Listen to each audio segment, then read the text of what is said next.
BJP ವಿರುದ್ಧ ಸಚಿವ ಸಂತೋಷ್ ಲಾಡ್ ಗುಡುಗಿದ್ದಾರೆ. ದೇಶದ ವ್ಯವಸ್ಥೆ ಹದಗೆಟ್ಟು ಹೋಗಿದೆ. ಇವತ್ತು ಡಾಲರ್ ಬೆಲೆ 90ಕ್ಕೆ ಬಂದಿದೆ. ದೇಶದ ಸಮಸ್ಯೆಗಳ ಬಗ್ಗೆ ಜನ ಮಾತನಾಡಬಾರದು. ಜನತೆಗೆ ವಾಸ್ತವ್ಯದ ಸ್ಥಿತಿ, ಆರ್ಥಿಕ ಸ್ಥಿತಿ ಗೊತ್ತಾಗಬಾರದು. ಆ ರೀತಿಯಾಗಿ ಕೇಂದ್ರ ಸರ್ಕಾರ ನಡ್ಕೊಳ್ತಿದೆ. ಇದಕ್ಕಾಗಿಯೇ ಸಿಎಂ ಮೇಲೆ ಸುಮ್ಮನೆ ಆರೋಪ ಮಾಡ್ತಿದ್ದಾರೆ.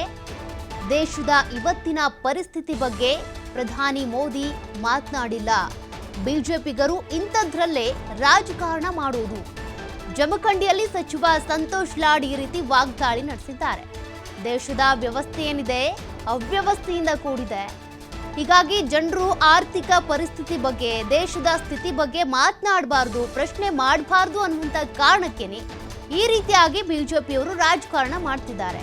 ಮೋದಿಯವರು ಕೂಡ ಅಭಿವೃದ್ಧಿ ಬಗ್ಗೆ, ಆರ್ಥಿಕ ಪರಿಸ್ಥಿತಿ ಬಗ್ಗೆ ಮಾತನಾಡಲ್ಲ. ಈಗ ರಾಜ್ಯದಲ್ಲೂ ಕೂಡ ಸಿದ್ದರಾಮಯ್ಯನವರ ಮೇಲೆ ಸುಮ್ಮನೆ ಆರೋಪ ಮಾಡಿ ಜನರನ್ನು ಡೈವರ್ಟ್ ಮಾಡ್ತಿದ್ದಾರೆ ಅಂತ ಇವತ್ತು ಸಂತೋಷ್ ಲಾಡ್ ಅವರು ಗುಡುಗಿದ್ದಾರೆ. ವ್ಯವಸ್ಥೆ ಹದಗೆಟ್ಟು ಹೋಗಿದೆ. ಏನ್ ಮಾಡ್ಬೇಕು ಅದ್ ಬಿಟ್ರೆ ಬೇರೆ ಬಿಜೆಪಿ ಕೆಲಸ ಏನಿದೆ? ದೇಶದ ವ್ಯವಸ್ಥೆ ಹದಗೆಟ್ಟು ಹೋಗಿದೆ. ಮತ್ ಜನರಿಗೆ ಅದ್ರ ಮಾಹಿತಿ ಸಿಗ್ಬಾರ್ದಲ್ಲ. ಇವತ್ತು ಡಾಲರ್ 90 ರೂಪಾಯಿ ಮುಟ್ಟಕ್ ಬಂದಿದೆ. ಮೊನ್ನೆ ಡಾಲರು ವರ್ಸಸ್ ರುಪಿಗೆ ಕೇಂದ್ರ ಸರ್ಕಾರ ಸುಮಾರು $600 ಬಿಲಿಯನ್ ಖರ್ಚು ಮಾಡಿ ರುಪಿನ ಗಟ್ಟಿ ಮಾಡ್ಲಿಕ್ಕೆ ಒಂದು ಪ್ರಯತ್ನ ಮಾಡಿದೆ. ಅದು ಮಾಡಿಲ್ಲ ಅಂತಂದ್ರೆ ಇವತ್ತು 90 ಮೇಲೆ ದಾಟ್ತಾ ಇರ್ತಕ್ಕಂಥದ್ದು ಇವತ್ತು ನಮ್ ಡಾಲರ್ ವರ್ಸಸ್ ರುಪಿಗೆ. ದೇಶದ ಸಮಸ್ಯೆಗಳ ಬಗ್ಗೆ ಮಾತನಾಡಬಾರ್ದು ಜನ. ದೇಶದಲ್ಲಿ ಏನ್ ನಡೀತಾ ಇದೆ ಅಂತಕ್ಕಂಥದ್ದು ವಾಸ್ತುಸ್ಥಿತಿ ಜನಕ್ಕೆ ಗುರ್ತಾಗಬಾರ್ದು.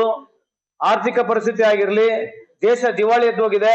ಇಂಥ ವಿಚಾರಗಳು ಯುವಕರಿಗೆ, ಜನತೆ ಗುರ್ತಾಗಬಾರ್ದು. ಮತ್ತೆ ಹೆಂಗ್ ಮಾಡ್ಬೇಕು? ಮತ್ತೆ ಗುರ್ತಾಗದೆ ಏನ್ ಮಾಡ್ಬೇಕು? ಕಾಂಗ್ರೆಸ್ ಮೇಲೆ ಆರೋಪ ಮಾಡ್ಬೇಕು. ಮೊನ್ನೆ ತಾನೇ ಪ್ರಧಾನಮಂತ್ರಿಯವರು ನೇರವರ ಬಗ್ಗೆ ಮಾತಾಡಿದಾರೆ. ಮತ್ತೆ ಏನಂತ ಅವ್ರ ಇನ್ಕಮ್ ಟ್ಯಾಕ್ಸ್ ಪಾಲಿಸಿ ಹೆಂಗಿತ್ತಂತ ಮಾತಾಡಿದ್ದಾರೆ. ಇವರಿಗೆ ನೇರವರ ಬಗ್ಗೆ ಬಿಟ್ರೆ ದೇಶದ ಇವತ್ತಿರತಕ್ಕಂಥ ಪರಿಸ್ಥಿತಿ ಬಗ್ಗೆ ಇವತ್ತೊಳಗೆ ಪ್ರಧಾನಮಂತ್ರಿಯವರು ಮಾತನಾಡಿಲ್ಲ. ಸೊ ಬಿಜೆಪಿ ಅವ್ರು ಮಾಡ್ತಕ್ಕಂಥದ್ದು ಬರೀ ಇದೆ ಅಂತ ಈ ಸಂದರ್ಭಕ್ಕೆ ಹೇಳಿಕೆ ಇಚ್ಛೆ ಬಯಸ್ತೇನೆ. ಏನ್ ಮಾಡ್ಬೇಕು ಅದ್ ಬಿಟ್ರೆ ಬೇರೆ ಬಿಜೆಪಿ ಕೆಲಸ ಏನಿದೆ? ದೇಶದ ವ್ಯವಸ್ಥೆ ಹದಗೆಟ್ಟು ಹೋಗಿದೆ. ಮತ್ ಜನರಿಗೆ ಅದ್ರ ಮಾಹಿತಿ ಸಿಗ್ಬಾರ್ದಲ್ಲ. ಇವತ್ತು ಡಾಲರ್ 90 ರೂಪಾಯಿ ಮುಟ್ಟಕ್ ಬಂದಿದೆ.